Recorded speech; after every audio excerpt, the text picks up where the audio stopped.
ओम नमः शिवाय। हर हर Mahadev. HS Bhardwaj YouTube channel पर आप सभी का स्वागत है। दोस्तों, 1 मिनट में पता कर सकते हैं लड़का होगा या लड़की।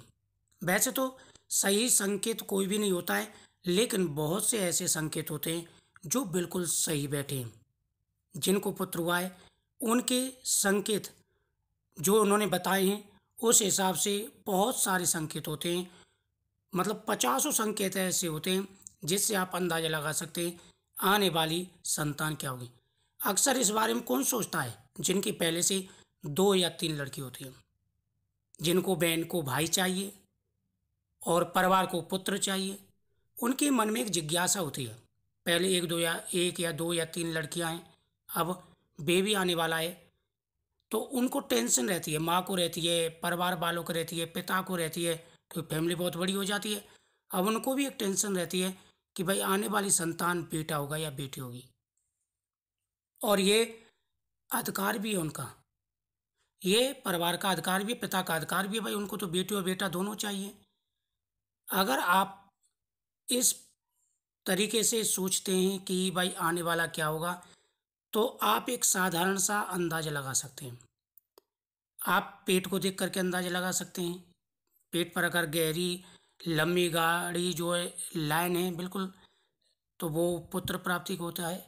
और पेट बिल्कुल साफ है तो वो पुत्री के लिए होता है कि आने वाली संतान पुत्री होगी।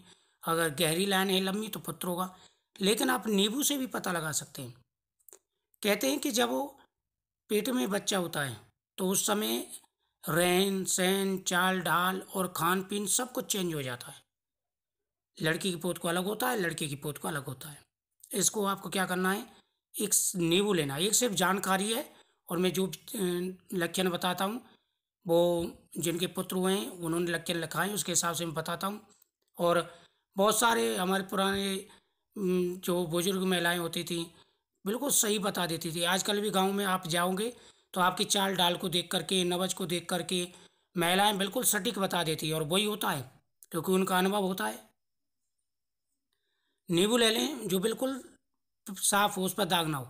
2 हिस्से कर लेने, एक हिस्से को आप रख देना और एक हिस्से पर आपको चीनी डाल देनी।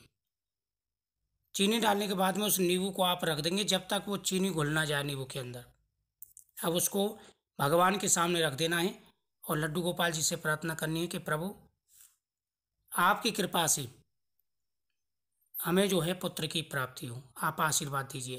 क्योंकि भगवान कृष्ण के मैं कई ऐसे उपाय बताता हूँ, अगर वो नेम से आप करते हैं तो पुत्र की प्राप्ति होती है। उस नींबू को महिला को खिलाएं। अब वो महिला देखती है कि उसका स्वाद कैसा है। अगर नींबू का स्वाद खट्टा मीठा आता है, मतलब चीनी मिक्स है तो नींबू का खट्टा और चीनी का मीठा, खट्टा मीठा आता है, तो लड़की के लक्षण होते हैं। अगर आपको स्वाद ही नहीं आ रहा है, आप नींबू खा रहे हैं बिल्कुल फीका लग रहा है, कोई स्वाद ही नहीं आ रहा है, तो ये पुत्र प्राप्ति का लक्षण होता है। काफ़ी महिलाओं के जिनके पुत्र हुआ है उन्होंने बताया है कि अगर ऐसा स्वाद आए, मतलब सबके शरीर के हिसाब से सबके लक्षण अलग अलग होते हैं। कई महिलाओं के कुछ होते हैं, किसी के कुछ होते हैं। किसी के ऐसे लक्षण होते हैं जिनको लड़की हुई है तो दूसरे को लड़का होता है उन्हीं लक्षणों से। तो ये सब हर चीज़ अलग अलग होती है शरीर के हिसाब से, लेकिन तिथि और डे का विशेष महत्व होता है। वीडियो को शेयर करें, चैनल को सब्सक्राइब करें।